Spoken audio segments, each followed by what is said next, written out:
Hi everyone, welcome back once again to the Inspire classes. और आज का session हम लोग रख रहे हैं काफी टाइम के बाद और मोस्ट प्रोबेबली अब से लेकर बोर्ड एग्जाम तक आपके सेशंस होने वाले हैं रेगुलर।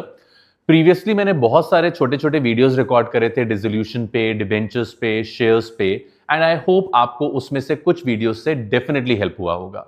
बट आज का जो सेशन मैं स्टार्ट करने जा रहा हूं या जो इस सीरीज में शुरू करने जा रहा हूं, ये सिर्फ और सिर्फ उन स्टूडेंट्स के लिए है जिनके अभी भी चैप्टर्स बहुत ज्यादा क्लियर नहीं है, उनको क्वेश्चंस करते समय प्रॉब्लम फेस हो रही है। और अब मैं इस पूरी सीरीज में अगले कुछ दिनों में हर चैप्टर के मेन टॉपिक्स को रिवाइज कराऊंगा। यानी कि आज से हम सिर्फ और सिर्फ हर चैप्टर के डेली बेसिस पे मेन टॉपिक्स का रिवीजन करेंगे, पूरे चैप्टर्स नहीं करेंगे। And let me remind you this thing, ये सेशन उन बच्चों के लिए नहीं है जिनका सिलेबस कंप्लीट हो चुका है, जिनको क्वेश्चंस में डाउट है। ये सेशन सिर्फ उन बच्चों के लिए है जिनको सिलेबस के टॉपिक्स में अभी भी कंसेप्चुअल डाउट्स हैं और जिनके कंसेप्ट्स क्लियर करने के लिए ये वीडियोस बनाने पड़ रहे हैं। एंड सेकंड थिंग, इसमें हम कंसेप्ट्स को भी समझेंगे, क्वेश्चंस को भी ट्राई करेंगे एंड वन बाय वन हम लोग सारे चैप्टर्स को रिवाइज करेंगे। तो जहां पर भी आपको लगता है कि प्रॉब्लम्स आती है, आप कमेंट सेक्शन में टाइप कर दीजिएगा। सेम डे या नेक्स्ट डे हम उस कंटेंट को दोबारा से पिक कर लेंगे। अगर आपको लगता है कि वो पर्टिकुलर क्वेश्चन आपको क्लियर नहीं हो रहा, कंसेप्ट क्लियर हो चुका है, तो भी आप मेंशन कर दीजिएगा। मैं ध्यान रखूंगा कि उसको अगले सेशन में कैसे कवर अप करना है। तो बिना टाइम वेस्ट करे शुरू करते हैं आज का टॉपिक। और आज हम लोग सिर्फ और सिर्फ बात करेंगे अबाउट द डिबेंचर्स। ये पूरा का पूरा जो वीडियो सेशन रहेगा ये सिर्फ डिबेंचर्स के लिए रहेगा, जिसमें हम लोग डिबेंचर्स के न्यूमेरिकल्स को पढ़ेंगे सारे केसेस के साथ में वन बाय वन। तो शुरू करते हैं, आइए। देखिए, अगर मैं बोर्ड एग्जामिनेशन की बात करूं और सीबीएसई सिलेबस की बात करूं तो डिबेंचर्स का जो कंटेंट है वो बहुत स्पेसिफिक है। सबसे पहला जो टॉपिक हम लोग डिबेंचर्स में डिस्कस करेंगे that is issue of debentures to vendor. मैं बहुत स्पेसिफिक होकर बात कर रहा हूं। I am not talking about the underwriter over here, I am not talking about the promoter over here. मैं सिर्फ और सिर्फ वेंडर के बारे में बात कर रहा हूं। तो आप लोग सब जानते हो, वेंडर एक ऐसा इंसान होता है जिससे आपने या तो कोई बिजनेस खरीदा होता है या फिर आपने जिससे कोई एसेट खरीदा होता है। तो अगर आपने किसी भी इंसान से मार्केट में कोई बिजनेस खरीदा है या किसी भी इंसान से कोई एसेट खरीदा है तो उस इंसान को हम लोग वेंडर बोलते हैं। और वेंडर को जब हम बदले में डिबेंचर्स देते हैं तो उसकी अकाउंटिंग कैसे करनी है वो आज हम लोग यहां पढ़ेंगे। ठीक है, तो स्टार्ट करते हैं। आई एज्यूम कि ए लिमिटेड एक कॉर्पोरेशन है जिससे मैंने 60,000 रुपीज में एक ट्रक खरीद लिया। ठीक है बस, ए लिमिटेड एक कॉर्पोरेशन है जिससे मैंने 60,000 रुपीज में एक ट्रक खरीद लिया और इसमें से 10,000 रुपीज मैंने उसे पे कर दिए बाय बैंक ड्राफ्ट। ठीक है, अगर मैंने उसे 10,000 रुपीज पे कर दिए बाय बैंक ड्राफ्ट तो रिमेनिंग अमाउंट के लिए मैंने उसे प्रॉमिस कर दिया कि मैं अपनी कंपनी के डिबेंचर्स दूंगा at the rate ₹100 each at par. ठीक है, एट द रेट ₹100 ईच मतलब 100 रुपए का डिबेंचर होगा और पार का मतलब जितने रुपए का डिबेंचर है उतने रुपए पे दे दूंगा, ना ज्यादा पैसे चार्ज करूंगा ना कम पैसे चार्ज करूंगा। कैसे करेंगे देखिए। पहली एंट्री, द फर्स्ट एंट्री, जब मैंने मार्केट से उससे ट्रक खरीदा तो फर्स्ट एंट्री हो गई ट्रक अकाउंट डेबिट। 60,000 रुपीज का ट्रक खरीदा तो ट्रक अकाउंट डेबिट हो गया 60,000 टू ए लिमिटेड। क्योंकि ए लिमिटेड हमारा वेंडर है तो हमने ए लिमिटेड का नाम लिखा 60,000 रुपीज। मैंने ए लिमिटेड से 60,000 रुपीज का ट्रक खरीद लिया। अब सेकेंड एंट्री में जब मैं ए लिमिटेड को पेमेंट करूंगा तो पेमेंट कैसे होगा देखिए। सेकेंड एंट्री में पेमेंट होगा ए limited account debit. A limited को टोटल पेमेंट कितने रुपए का करना था बॉस? 60,000 रुपीज का करना था। बदले में मैंने ए लिमिटेड को क्या दिया? बैंक ड्राफ्ट दे दिया। तो मैंने यहां लिखा टू बैंक अकाउंट, मैंने 10,000 रुपए का बैंक ड्राफ्ट दे दिया और रिमेनिंग अमाउंट के लिए मैंने उसे अपनी कंपनी के डिबेंचर्स दे दिए। तो मैंने लिखा 2x% डिबेंचर्स अकाउंट, ये जो 50,000 रुपए आ गए थे। अब ध्यान दीजिए, मैंने यहां पे एक वर्ड यूज करा x%, या मैं कहूं मैंने एक अल्फाबेट यूज करा x और उसके साथ में साइन यूज करा परसेंट का। x% मतलब डिनोमिनेशन है कि जो डिबेंचर्स में इश्यू कर रहा हूं वो कितने परसेंट इंटरेस्ट को कैरी करते हैं।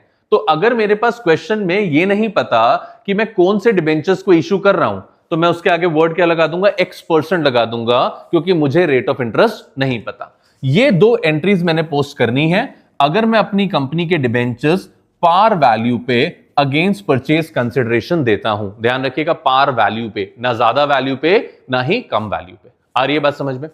अब इसी में एक दूसरा केस ले लेते हैं। हमने अपनी कंपनी के डिबेंचर्स वेंडर को दिए एट अ प्रीमियम ऑफ 25 रुपए के प्रीमियम पे दिए। अब क्या होगा देखिए, एंट्री नंबर 1 सेम रहेगी, truck account debit, truck account debit होगा 60,000 से, to A limited account, A limited account credit होगा सेम 60,000 रुपीज। ठीक है बॉस, दोनों जगह पे सेम अमाउंट रहेगी 60-60। अब सेकेंड एंट्री क्या होगी, A limited account debit, A limited को टोटल पैसा देना है 60,000 rupees, A limited account debit हो गया 60,000 रुपए से, टू X% डिबेंचर्स अकाउंट,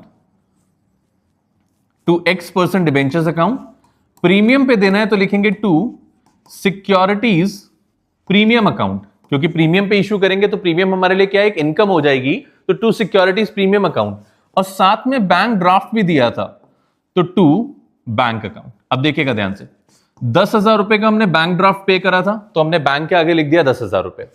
अब डिबेंचर्स और प्रीमियम कैसे निकालना है बहुत फोकस करके देखेंगे। टोटल पेमेंट करना था 60,000 का, जिसमें से 10,000 रुपए का हमने बैंक से पेमेंट कर दिया। अब बची हुई अमाउंट कितनी आ गई, बची हुई अमाउंट आ गई 50,000 रुपए। हमारा डिबेंचर था 100 रुपए का मान लेते हैं, और 25 रुपए का प्रीमियम था, जैसा कि हमने यहां पे एज्यूम करा था। 100 रुपए का डिबेंचर था और 25 रुपए का प्रीमियम था, तो टोटल कितना हो गया, 50,000 डिवाइडेड बाय 125। तो 125 से अगर इसे डिवाइड करूंगा तो नंबर ऑफ डिबेंचर्स कितने आ जाएंगे बॉस, 400 डिबेंचर्स आ जाएंगे। तो अब डिबेंचर्स के आगे देखिएगा, 400 डिबेंचर्स हैं, 100 रुपए का डिबेंचर है, टोटल पेमेंट हो गया 40,000। 400 डिबेंचर्स हैं, 25 रुपए का प्रीमियम है, टोटल पेमेंट हो गया 10,000। तो यहां पे आपकी एंट्री कंप्लीट हो गई। तो ध्यान रखिएगा, अगर प्रीमियम पे डिबेंचर्स इशू हुए हैं तो पहले आपको नंबर ऑफ डिबेंचर्स निकालने पड़ेंगे, उसके बाद आपकी एंट्री यहां पर कैरी फॉरवर्ड होगी। ये हमारा केस नंबर 2 हो गया, जहां पर हमने अपनी कंपनी के डिबेंचर्स को प्रीमियम वैल्यू पर दिया। अब इसी में आ जाते हैं केस नंबर 3 की बात, जहां पर हम अपनी कंपनी के डिबेंचर्स को डिस्काउंट पर दे रहे हैं। डिस्काउंट पर देने का मतलब क्या हुआ, 100 रुपए का डिबेंचर था, हमने कम वैल्यू पर इशू करा। अब वो कम वैल्यू कितनी भी हो सकती है, वो कम वैल्यू हो सकती है 80 रुपए, वो कम वैल्यू हो सकती है 90 रुपए, वो कम वैल्यू हो सकती है 75 रुपए, यानी कि फेस वैल्यू से कम वैल्यू पे डिबेंचर देना, मतलब डिबेंचर को डिस्काउंट पर इशू करना। कैसे करेंगे ध्यान से देखिए। अगेन पहली एंट्री सेम थी, truck account debit to A limited account, हमने 60,000 रुपीज का ट्रक खरीदा। पहली एंट्री हमने सेम कर ली, truck account debited to A limited, 60,000 rupees का ट्रक खरीद लिया। अब दूसरी एंट्री जब हम करेंगे तो हम करेंगे ए limited account debit, A limited को कितने पैसे देने हैं 60,000 रुपीज, टू बैंक अकाउंट, हमने बैंक अकाउंट से कितना पेमेंट कर दिया बॉस 10,000 रुपए का, टू X% डिबेंचर्स अकाउंट। अब इसमें एक छोटा सा ध्यान आपको क्या देना है, मैंने आपसे कहा था कि मैं ये जो डिबेंचर्स हैं वो डिस्काउंट पर इशू करूंगा, तो डिस्काउंट हमारी कंपनी के लिए क्या है, एक लॉस है, तो लॉस हमेशा डेबिट होगा। तो यहां लिखेंगे discount on issue of debentures account. अब कैलकुलेशन कैसे होगी ध्रुवन सिंह जी का, टोटल 60,000 का पेमेंट करना था, 10,000 रुपए का बैंक ड्राफ्ट दे दिया है, रिमेनिंग अमाउंट जो हमें पे करनी है दैट इज 50,000 रुपए, यानी कि 60,000 में से 10,000 रुपए का पेमेंट हमने कर दिया बैंक से।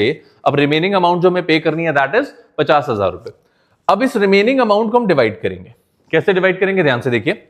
मान लीजिए 100 रुपए का डिवेंचर है और 20 रुपए का डिस्काउंट है, 100 रुपए का डिवेंचर है और 20 रुपए का डिस्काउंट है, तो हमने क्या करा, हमने 50,000 को डिवाइड कर लिया 80 रुपए से, क्योंकि 20 रुपए का तो डिस्काउंट था। 0 से 0 कैंसिल हुआ, 2 4 जा 2 25 जा, 4 से डिवाइड करेंगे 625 आ जाएगा, यानी कि अब डिबेंचर्स में क्या आ गया 625 डिबेंचर्स हैं, 100 रुपए का डिबेंचर था, 625 डिबेंचर्स हैं, 20 रुपए का डिस्काउंट था। This is the way that you are supposed to pass the journal entry. तो ये हमारा तीसरा केस हो गया जहां पर हमने अपनी कंपनी के डिबेंचर्स वेंडर को दिए थे और डिस्काउंटेड रेट पर दिए थे। आई सपोज ये वाला कंसेप्ट आपको क्लियर हो रहा होगा, इसमें आपको कोई डाउट नहीं होगा। अगर कोई डाउट आता है तो आप कमेंट सेक्शन में बता दो, इसी पैटर्न पे रिलेटेड क्वेश्चंस को मैं वहां पर पोस्ट कर दूंगा, ठीक है। अब बात करते हैं नेक्स्ट केस के बारे में। अब आ जाता है when a running business is purchased. हमने हमारे मार्केट से एक रनिंग बिजनेस को खरीदा। नाउ जब मैं कहता हूं हमने मार्केट से रनिंग बिजनेस को खरीदा, इसका क्या मतलब हुआ? इसका मतलब हुआ हमने मार्केट से एसेट्स भी खरीदे, हमने मार्केट से लायबिलिटीज को भी टेक ओवर करा। तो एग्जांपल में मान लीजिए मैंने मार्केट से कंपनी के एसेट्स खरीदे, तो एसेट्स अकाउंट डेबिट 3 लाख रुपए के, 3 लाख रुपए के हमने मार्केट से एसेट्स खरीदे, तो एसेट्स अकाउंट डेबिट हो गया 3 लाख रुपए। टू लायबिलिटीज अकाउंट, मैंने लायबिलिटीज भी टेक ओवर कर ली 1 लाख रुपए की, तो मैंने लिख दिया टू लायबिलिटीज अकाउंट, कितने रुपए की लायबिलिटीज टेक ओवर कर ली? 1 लाख रुपए की। और उसके बाद मैंने लिख दिया टू वेंडर अकाउंट, वेंडर मतलब शॉपकीपर, 3 - 1 2 लाख रुपीस। तो देखो डिफरेंस क्या है, पिछले वाले केस में एसेट खरीदा था सिर्फ वेंडर से और कुछ भी नहीं खरीदा था, इस वाले केस में एसेट भी टेक ओवर हुए, लायबिलिटी भी टेक ओवर हुई, एसेट्स माइनस लायबिलिटी 2 लाख रुपए बचे, 2 लाख रुपए हमने हमारे वेंडर को प्रॉमिस कर दिए।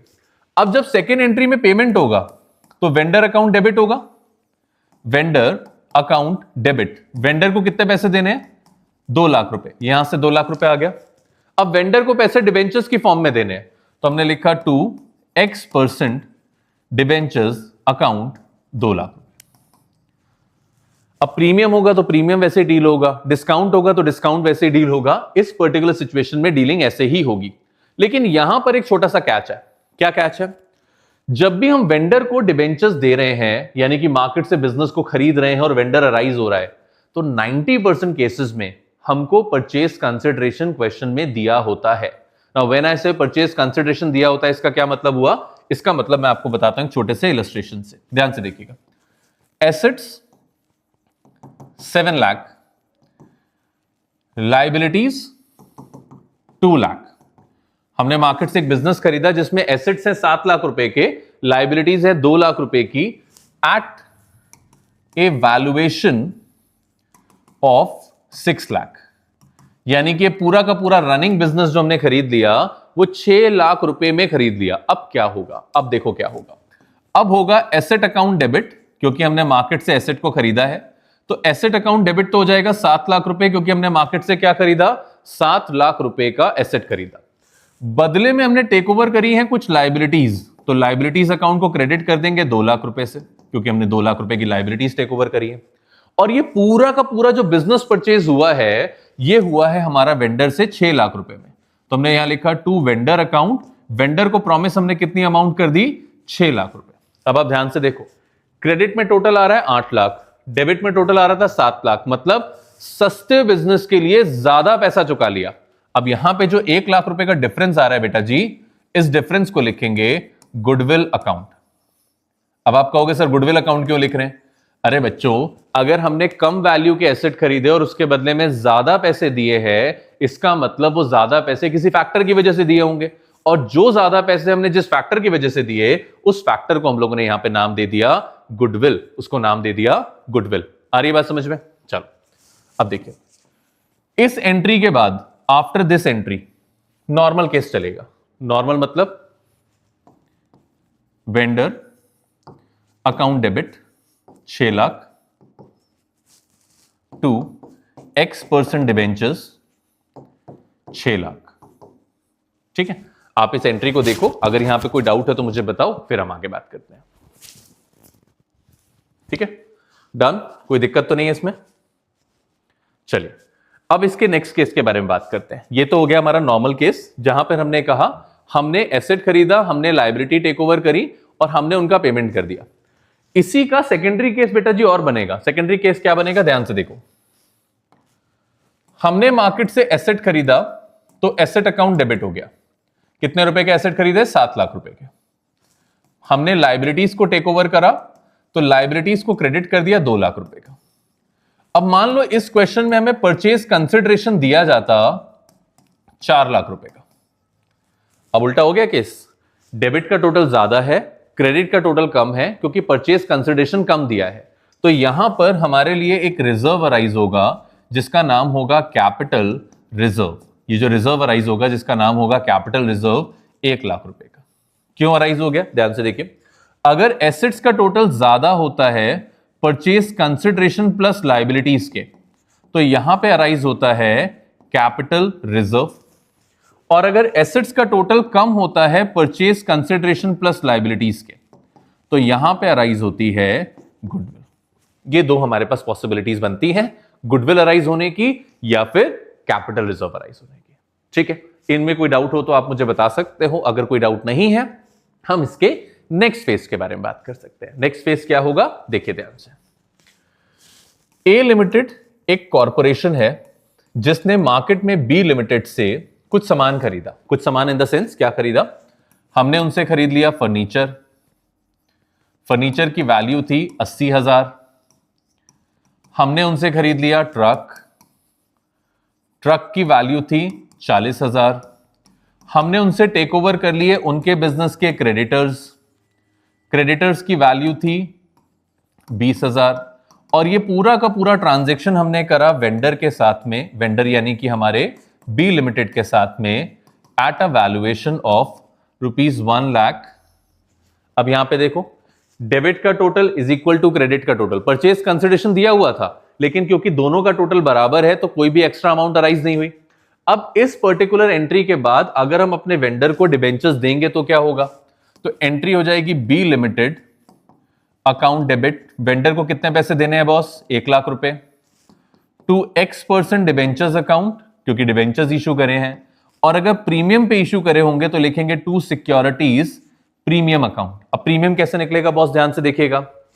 1 लाख रुपए का पेमेंट करना है, मान लीजिए 100 रुपए का डिबेंचर है, 25 रुपए का प्रीमियम है। इसको हमने डिवाइड करा, नंबर ऑफ डिबेंचर्स आ गए 800।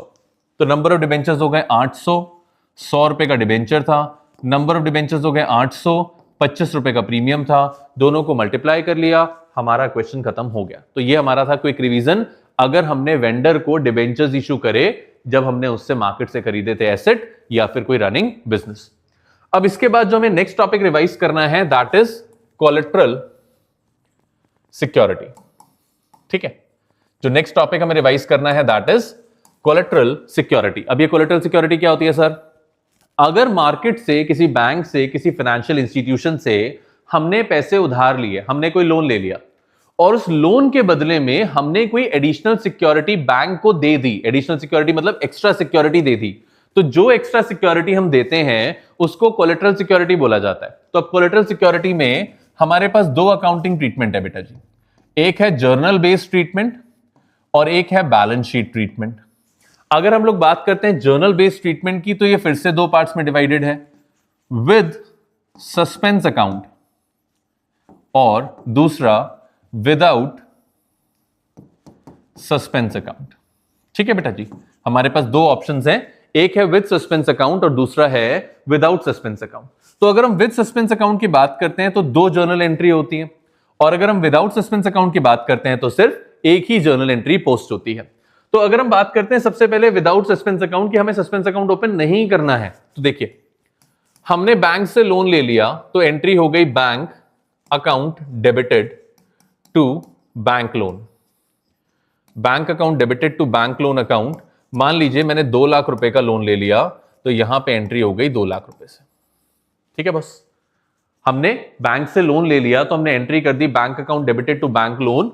हमने मेंशन ही नहीं करा डिबेंचर्स के बारे में, क्योंकि वो कह रहे थे कि सस्पेंस अकाउंट ओपन मत करना। नरेशन में लिख देंगे सर, नरेशन लिख देंगे being loan taken from bank against the collateral security of debentures. हो गई बात खत्म। हमने बैंक से लोन लिया, हमने बदले में डिबेंचर्स दिए, हमने मेंशन कर दिया यहां पे। अब अगर मैं कहता हूं कि हमें सस्पेंस अकाउंट ओपन करना है जी, हमें हमारे क्वेश्चन में सस्पेंस अकाउंट ओपन करना है, तब जर्नल एंट्री क्या होगी सब, तो पहली एंट्री होगी जब हम बैंक से लोन लेंगे तो बैंक अकाउंट डेबिट हो जाएगा जी टू बैंक लोन, क्योंकि हमने बैंक से लोन लिया है सर। मान लेते हैं मैंने बैंक से 2 लाख रुपए का लोन ले लिया, तो बैंक अकाउंट डेबिट हो गया 2 लाख टू बैंक लोन हो गया 2 लाख। ये हमने बैंक से लोन ले लिया। अब इस लोन के बदले में हमने दिए हैं अपनी कंपनी के 3 लाख रुपए के डिबेंचर्स, तब क्या होगा, तो एक और एंट्री हो जाएगी debenture suspense account debit 3 lakh रुपए to X% debentures account 3 lakh रुपए। ये हमारी एंट्री हो गई डिबेंचर सस्पेंस की, जहां पे हमने अपने डिबेंचर्स इशू करे। तो ये हमारा जर्नल एंट्री ट्रीटमेंट है कोलेटरल सिक्योरिटी का। आई होप ये बात आपको समझ में आई।